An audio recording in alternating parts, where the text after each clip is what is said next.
പ്രിയമുള്ളവരെ നമസ്കാരം. ഇൻവെസ്റ്റ്മെൻറ്റ് സ്ട്രാറ്റജിയെക്കുറിച്ചുള്ള പഠനത്തിനാണ് നാം ഇന്ന് ഏറ്റവും വ്യത്യസ്തമായിട്ടുള്ള ഒരു ഇൻവെസ്റ്റ്മെൻറ്റ് സ്ട്രാറ്റജിയെക്കുറിച്ചാണ് നാം പഠിക്കുന്നത്. ആയിരക്കണക്കിന് ആളുകൾക്ക് മികച്ച ലാഭം നേടിക്കൊടുത്ത ഏറ്റവും മികച്ച ഒരു സ്ട്രാറ്റജി ഗ്രോത്ത് ഇൻവെസ്റ്റ്മെൻറ്റ് സ്ട്രാറ്റജി.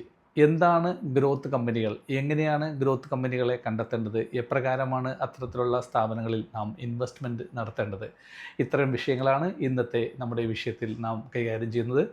നിങ്ങൾ ആദ്യമായിട്ടാണ് ഈ ചാനലിൽ ഒരു വീഡിയോ കാണുന്നെങ്കിൽ ദയവായിട്ട് ചാനൽ സബ്സ്ക്രൈബ് ചെയ്യുക. പ്രിയമുള്ളവരെ, സമീപനത്തിലേക്ക് ഏവർക്കും സ്വാഗതം. ഗ്രോത്ത് ഇൻവെസ്റ്റ്മെൻറ്റ് സ്ട്രാറ്റജി എന്താണ്? വളരെ ഫ്യൂച്ചറുള്ള, പെട്ടെന്ന് വളരാൻ സാധ്യതയുള്ള, നല്ല സ്കോപ്പുള്ള കമ്പനികളെ കണ്ടെത്തി അത്തരത്തിലുള്ള സ്ഥാപനങ്ങളിൽ ഇൻവെസ്റ്റ്മെൻറ്റ് നടത്തുക എന്നുള്ളതാണ്. ഈ പറയുന്ന കമ്പനികൾ ഇപ്പോൾ ചിലപ്പോൾ മികച്ച പെർഫോമൻസിൽ ആവണമെന്ന് ഇല്ല. എന്നാൽ ആ കമ്പനികൾക്ക് ഒരു ഭാവി ഉണ്ടായേക്കാം. ആ ഭാവി രണ്ട് കാര്യങ്ങളുമായി ബന്ധപ്പെട്ടതാണ്. ഒന്ന്, ആ മേഖല എത്തരത്തിലുള്ള മേഖലയാണ് എന്നുള്ളതിനെ ആശ്രയിച്ചിരിക്കും. എക്സാമ്പിൾ പറഞ്ഞാൽ ഇന്നോവേഷൻ, അതുപോലെ തന്നെ ടെക്നോളജി, അതുപോലെ തന്നെ AI, അങ്ങനെയുള്ള ഡിഫറൻ്റ് ആയിട്ടുള്ള മേഖലകളിൽ നിങ്ങൾക്ക് ഏറ്റവും പ്രൊഡക്ടിവിറ്റി അതല്ലെങ്കിൽ സ്കോപ്പുള്ള ഭാവിയുണ്ട് എന്ന് തോന്നുന്ന സെക്ടറിൽ നിന്നും ആ സെക്ടറിലുള്ള മികച്ച കമ്പനികളെ നോക്കി അവരുടെ പെർഫോമൻസിനെ വിലയിരുത്തിക്കൊണ്ട് അത്തരത്തിലുള്ള സ്ഥാപനങ്ങൾ കണ്ടെത്തി അവയിൽ ഇൻവെസ്റ്റ്മെൻറ്റ് നടത്തുന്നതിനെയാണ് ഗ്രോത്ത് ഇൻവെസ്റ്റ്മെൻറ്റ് സ്ട്രാറ്റജി എന്ന് പറയുന്നത്. എന്തുകൊണ്ട് ഗ്രോത്ത് ഇൻവെസ്റ്റ്മെൻറ്റ് സ്ട്രാറ്റജി പവർഫുള്ളാണ്, അത് മികച്ച പ്രോഫിറ്റ് നൽകും എന്നുള്ളത് തന്നെയാണ്. തീർച്ചയായിട്ടും നമ്മൾ റിസർച്ച് ചെയ്ത് പഠിച്ച് മനസ്സിലാക്കി ഫ്യൂച്ചറുള്ള സെക്ടറിൽ അതിലുള്ള ഏറ്റവും മികച്ച കമ്പനികളെ നോക്കി ഇൻവെസ്റ്റ്മെൻറ്റ് നടത്തുന്നതുകൊണ്ട് തന്നെ ആ മേഖലയിൽ ആ സെക്ടറിൽ ഒരു ഗ്രോത്ത് ഉണ്ടാകുന്നതിലൂടെ ഈ കമ്പനിയുടെ പെർഫോമൻസ് വളരാനും അതിലൂടെ നിങ്ങൾക്കൊരു നല്ലൊരു ലാഭം ജനറേറ്റ് ചെയ്യാനുള്ള സാധ്യതയുണ്ട്. അപ്പോൾ അതുകൊണ്ട് തന്നെ മികച്ചൊരു ലാഭം നൽകുന്നുണ്ടെന്നുള്ളതാണ്. രണ്ടാമതായിട്ടുള്ള ഒരു കാര്യം എന്ന് പറയുന്നത്, ഇത് ഫ്യൂച്ചർ ഫോക്കസ്ഡ് ആയിട്ടുള്ള ഇൻവെസ്റ്റ്മെൻറ്റാണ്. കാരണം ഇപ്പോൾ ഒരുപക്ഷെ ആ കമ്പനികളുടെ പെർഫോമൻസ് ഒരു സാധാരണ നിലയിലായിരിക്കാം. പക്ഷേ അടുത്ത 1 കൊല്ലത്തിനുള്ളിലോ 2 കൊല്ലത്തിനുള്ളിലോ 5 കൊല്ലത്തിനുള്ളിലോ ഇത്തരം ഈ മേഖലയിൽ നല്ലൊരു ഫ്യൂച്ചർ ഉണ്ടാവാൻ സാധ്യതയുണ്ട് എന്ന് മനസ്സിലാക്കി അതിൻ്റെ ഭാഗമായിട്ട് ഈ കമ്പനിക്കും ഒരു ഫ്യൂച്ചർ ഉണ്ടെന്ന് മനസ്സിലാക്കി ചെയ്യുന്നതുകൊണ്ട് തന്നെ ഇതിനൊരു ഫ്യൂച്ചർ ഉണ്ടാവും എന്നുള്ളതിനാണ്.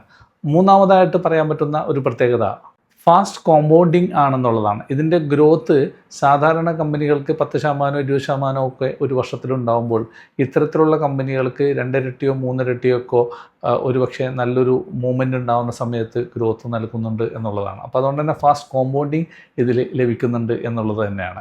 ഇനി എത്തരത്തിൽ നമുക്ക് ഇത്തരത്തിലുള്ള ഈ ഗ്രോത്ത് കമ്പനികളെ ഐഡൻറ്റിഫൈ ചെയ്യാം എന്നുള്ളതാണ്.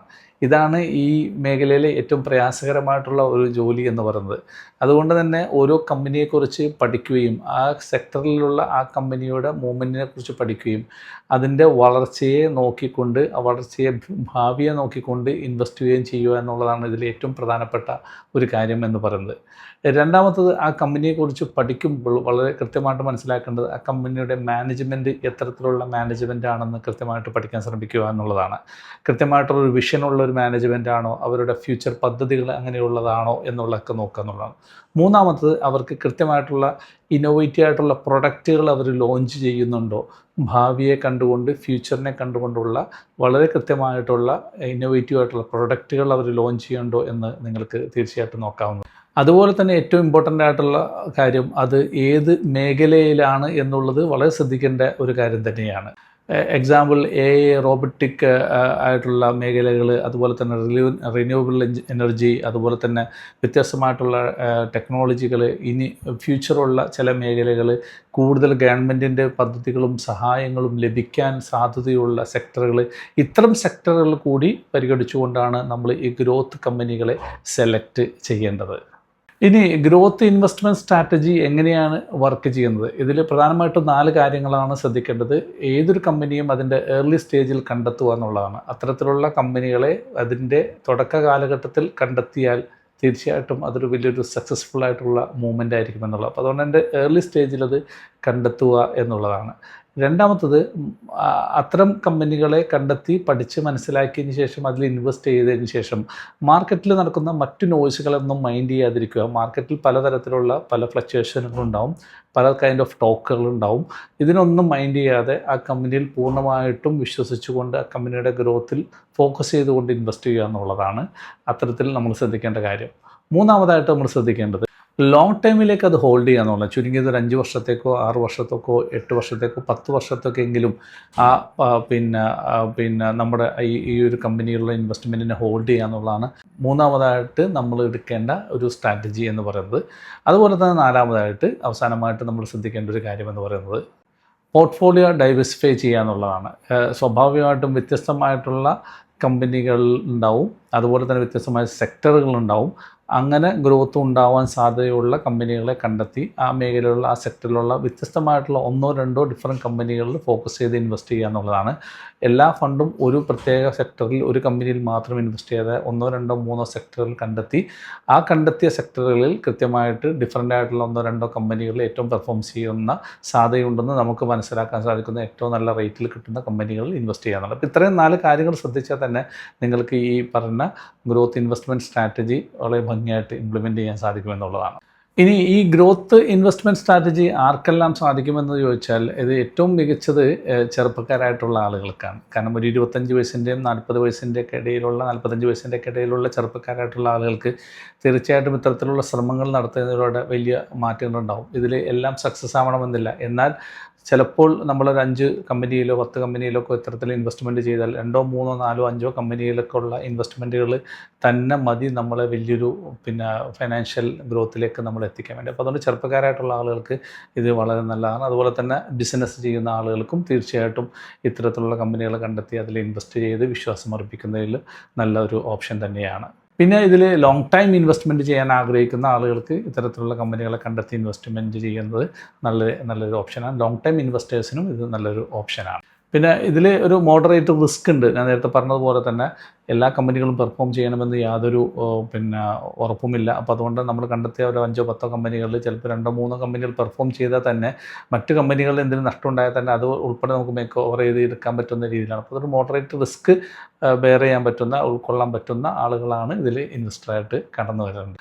അപ്പോൾ അതുകൊണ്ട് തന്നെ ഗ്രോത്ത് ഇൻവെസ്റ്റ്മെൻറ്റ് പ്ലാൻ ചെയ്യുന്ന ആളുകൾ ശ്രദ്ധിക്കേണ്ട ഏറ്റവും പ്രധാനപ്പെട്ട ഒരു 3-5 കാര്യങ്ങൾ. ഒന്ന്, അതിന് പറ്റിയ ഏറ്റവും മികച്ച ഒരു കമ്പനിയെ കണ്ടെത്തുക എന്നുള്ളത് തന്നെയാണ്. അത് ഏറ്റവും ഭാരിച്ച ഒരു ജോലി തന്നെയാണ്. അത്തരം കമ്പനികളെ കണ്ടെത്തി കഴിഞ്ഞാൽ പിന്നെ അതിൽ വിശ്വസിച്ച് അതിൽ പ്രോപ്പറായിട്ട് രണ്ടാമതായിട്ട് അത് ലോങ് ടൈമിലേക്ക് അത് ഇൻവെസ്റ്റ്മെൻറ്റ് ചെയ്യുക എന്നുള്ളതാണ്. മൂന്നാമതായിട്ട് മാർക്കറ്റിലെ വൊളാറ്റിലിറ്റിയോ മാർക്കറ്റിലെ മറ്റു നോയ്സുകളോ ഒന്നും നമ്മൾ ബാധിക്കാത്ത രീതിയിൽ അതിൽ വിശ്വസിച്ച് മുന്നോട്ട് തന്നെ പോവുക എന്നുള്ളതാണ്.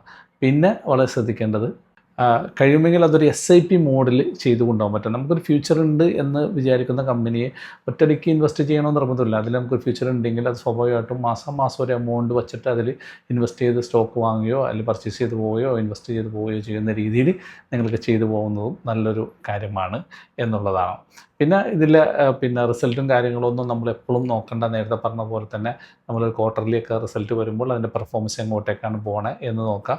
മാർക്കറ്റിൽ അതുമായി ബന്ധപ്പെട്ടുള്ള പുതിയ അപ്ഡേറ്റുകൾ ന്യൂസുകൾ വരുന്നുണ്ടോ എന്ന് നോക്കാം. ഗവൺമെൻറ്റുമായി ബന്ധപ്പെട്ട് നമ്മൾ പുതിയ സപ്പോർട്ടുകളോ പ്രൊജക്റ്റുകളോ എന്തെങ്കിലും വരുന്നുണ്ടോ നോക്കാം. ഇത്തരം കാര്യങ്ങളൊക്കെ നമ്മൾ മോണിറ്റർ ചെയ്തുകൊണ്ടിരിക്കുക. സ്വാഭാവികമായിട്ടും അത്തരത്തിലുള്ള ഇൻവെസ്റ്റ്മെൻറ്റിലൂടെ നമുക്ക് വലിയ മാറ്റങ്ങൾ ഉണ്ടാക്കാൻ പറ്റും. പ്രിയമുള്ളവരെ, ഗ്രോത്ത് ഇൻവെസ്റ്റ്മെൻറ്റ് സ്ട്രാറ്റജി ഒരുപാട് ആളുകൾക്ക് ഒരുപാട് സമ്പത്ത് ഉണ്ടാക്കി കൊടുത്തിട്ടുള്ള ഏറ്റവും ഒരു മികച്ച ഇൻവെസ്റ്റ്മെൻറ്റ് സ്ട്രാറ്റജി തന്നെയാണ്. തീർച്ചയായിട്ടും ഇതിൽ ഒരു സൈഡിൽ നല്ലൊരു റിസ്ക് ഫാക്ടറുണ്ട്, മറു സൈഡിൽ ഇതിനൊരു ഗ്രോത്തിനുള്ള ഒരു സാധ്യതയുണ്ട്. പഠിച്ച് മനസ്സിലാക്കിയതിന് ശേഷം മാത്രം ചെയ്യുക. ചില ആളുകൾക്ക് ഒരു 10 കമ്പനി പഠിച്ച് ഇൻവെസ്റ്റ് ചെയ്യുമ്പോൾ 8-9 കമ്പനിയൊക്കെ നല്ല ഗ്രോത്തിലേക്ക് പോകാറുണ്ട്. എന്നാൽ ചില ആളുകൾക്ക് 1-2 കമ്പനി മാത്രമാണ് അത് ഗ്രോത്തിലേക്ക് പോകാറുള്ളൂ. പക്ഷേ അധികവും ഈവൻ 2-3 കമ്പനികൾ ഉൾപ്പെടെ ഗ്രോത്തിലേക്ക് പോയാൽ തന്നെ മറ്റു കമ്പനികൾക്കുണ്ടാകുന്ന നഷ്ടങ്ങളെ ഉൾപ്പെടെ ഇത് കവർ ചെയ്യുന്ന രീതിയിലാണ് ഇത്തരത്തിലുള്ള ഗ്രോത്ത് ഇൻവെസ്റ്റ്മെൻറ്റ് സ്ട്രാറ്റജി ചെയ്ത ആളുകൾക്കുള്ള അനുഭവങ്ങൾ എന്ന് ഞാൻ ഉണർത്തുകയാണ്. അപ്പോൾ അതുകൊണ്ട് തന്നെ ഗ്രോത്ത് ഇൻവെസ്റ്റ്മെൻറ്റ് സ്ട്രാറ്റജിയും ഒരു മികച്ച സ്ട്രാറ്റജി തന്നെയാണ് എന്ന് ഞാൻ നിങ്ങളെ ഉണർത്തുകയാണ്. പ്രിയമുള്ളവരെ, മറ്റൊരു ഇൻവെസ്റ്റ്മെൻറ്റ് സ്ട്രാറ്റജിയുമായി അടുത്ത ആഴ്ച നമുക്ക് കാണാം. അതുവരേക്കും നന്ദി, നമസ്കാരം.